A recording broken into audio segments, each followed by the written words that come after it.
வெற்றி வெற்றி தமிழக வெற்றி கழகத்தின் தலைவர் விஜய்க்கு கிடைத்த முதல் வெற்றி. நண்பரே, நம்ம போடக்கூடிய வீடியோக்கள் உங்களுக்கு பிடிச்சிருக்கு அப்படின்னா லைக் அண்ட் சப்ஸ்கிரைப் பண்ணிக்கங்க. தமிழகத்தை பொறுத்த வரைக்கும் தமிழக மக்கள் அனைவருமே ஒரு மாற்றத்தை விரும்பியதின் பேரில் தான் தற்சமயம் தமிழக வெற்றி கழகம் ஆட்சி அமைத்திருக்கிறது. நடிகர்களை பார்க்க வரக்கூடிய கூட்டங்கள் எல்லாம் ஓட்டுகளாக மாறுமா? மாறுவதற்கு வாய்ப்பே கிடையாது. விஜய் அவர்கள் ஒரு தொகுதியில் ஜெயிக்க போவது கிடையாது. அவர் நிற்கக்கூடிய அந்த சொந்த தொகுதியிலே தோல்வியை தழுவி விடுவார் என பல விமர்சனங்கள் என்பது முன்வைக்கப்பட்டது.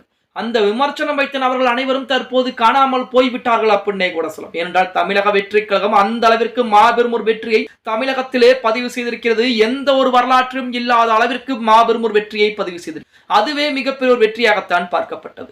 அடுத்த கட்டமாக பெரும்பான்மை என்பது நிரூபிக்க வேண்டும் என்ற சமயத்திலே நமது தமிழக வெற்றி கழகத்திற்கு ஆதரவுகள் வெளியில் இருந்தும் ஆதரவு, அதே போல தமிழக வெற்றி கழகம் காங்கிரஸ் போன்ற கட்சிகள் கூட்டணி சேர்ந்து ஆதரவுகளை கொடுத்திருக்காங்க. சரி, அந்த பிரச்சனையும் தற்சமயம் முடிந்து விட்டது. நேற்று தினம் ஸ்டாலின் ஆகட்டும், அதே போல நமது வைகோ, அன்புமணி ராமதாஸ், சீமான் உட்பட அனைவருடைய இல்லத்திற்கே நேரடியாக சென்று நமது தமிழக வெற்றி கழகத்துடைய தலைவர் விஜய் அவர்கள் சந்திப்புகளை நடத்திவிட்டு வந்தார்.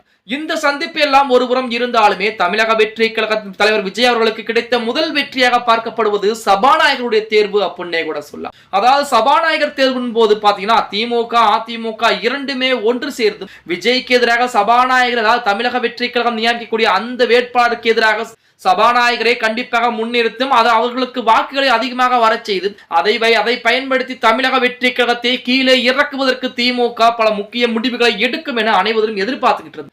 ஆனால் அதற்கு மாறாகத்தான் தமிழக வெற்றி கழகத்திற்கு முதல் வெற்றி என்பது கிடைத்திருக்கிறது. தமிழ்நாட்டிலே 17வது சட்டப்பேரவை கூட்டம் நேற்று தினம் தொடங்கி நடந்து கொண்டிருக்கிறது. வெற்றி பெற்ற வேட்பாளர்கள் அனைவருக்கும் எம்எல்ஏ பதவியை ஏற்றுக்கொண்டிருக்காங்க. இன்றைய கூட்டத்திலே பாத்தீங்கன்னா பேரவைத் தலைவராக தமிழக வெற்றி கழகத்தைச் சேர்ந்த சட்டமன்ற உறுப்பினர் JCD பிரபாகரர் ஒருமனதாக தேர்வு செய்யப்பட்டிருக்கிறார்.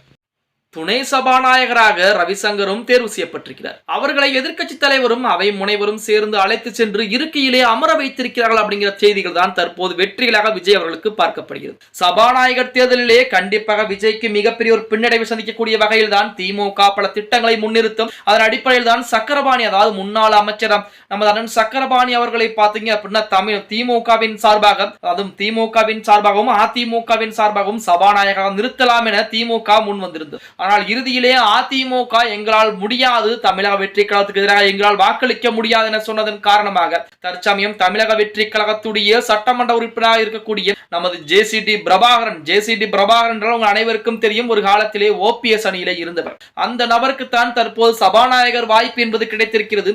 அதுவும் ஒருமனதாக எந்த ஒரு போட்டியும் இன்றி தற்சமயம் சபாநாயகராக தமிழக வெற்றி கழகத்திற்கக்கூடிய ஒரு முக்கியமான நபர் தேர்வு செய்யப்பட்டிருக்கிறார். இது நமது தமிழக வெற்றி கழகத்திற்கு மிகப்பெரிய ஒரு வெற்றியாகத்தான் பார்க்கப்படுகிறது அப்படின்னே கூட சொல்லலாம். ஓகே கைஸ், வீடியோ பிடிச்சிருந்தா மறக்காம லைக் பண்ணுங்க. நம்ம போடக்கூடிய வீடியோ உங்க ஃப்ரெண்ட்ஸ் அண்ட் ஃபேமிலிக்கும் ஒரு ஷேர் பண்ண மறந்துடாதீங்க.